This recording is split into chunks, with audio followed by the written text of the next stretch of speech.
Good day, ladies and gentlemen! Kumakain ako ng candy. Ngayon, samahan nyo ako, magbabayad po tayo ng ating last payment due sa BillEase. Tignan natin kung gaano ka ba kabilis at kung magkakaroon nga ba ng increase. Pero ako personally, I don't expect na magkakaroon ng increase. Kasi first pa lang natin to na cash loan, no? Dati kasi mga e-wallet top up. Ngayon, first pa lang natin to na cash loan. Magbabayad pa lang tayo, and kung ma-approve tayo, tignan natin kung same ba yung approval niya o magkakaroon ng increase o waiting, hang tight. Second to the last payment due ko, nagkaroon ako ng delay sa payment, no? So tignan natin kung magkakaroon nga ba ng pagbabago, maho-hold ba ako, ma-approve ba o hindi. Tara, samahan niyo po ako, magbayad po tayo. So, ayan, open po natin yung BillEase. Diretso na kagad sa Bills Pay. So, nilagay ko yung number ko. Tapos, hintay lang po sa OTP galing sa inyong GCash number. Tapos po niyan, dire-diretso lang lagay ang MPIN. At pagkatapos po nun, payment GCash. Okay, piliin nyo po yan. Tapos, mag-settle na po kayo. Proceed. So, mabilis lang naman yung pagbabayad. Your request is now in process. Ayan, so inaasikaso na po nila. Hintay-hintay lang po. Tapos, pag-check kong ganyan, hindi pa agad-agad na replenish. Pero saglit lang naman, siguro mga 1 minute lang na paghihintay. Maya-maya niyan, wala pa rin. So, ang ginawa ko, nag-log out po ako mga kaibigan. Tapos, nag-re-log in po ulit ako.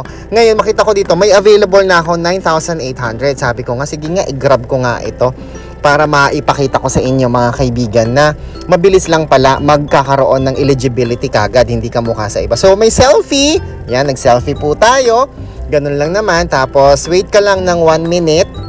Pero hindi na po aabot ng 1 minute, mayayari na agad. So, ito, pwede ako mag-loan ng up to 9,800. 3 months to pay. Depende po sa inyong kakayanan kung twice a month or monthly. Ako po, pinipili ko po, pinag-iisipan ko kung i-avail ko ba lahat ito o hindi, o magti 3 months lang ba ako, o try ko lang ng 2 months, 'di ba? Twice a month ba ang pagbabayad ko o monthly? So, again, ito po ay depende sa inyong kakayanan ng pagbabayad. Ano po?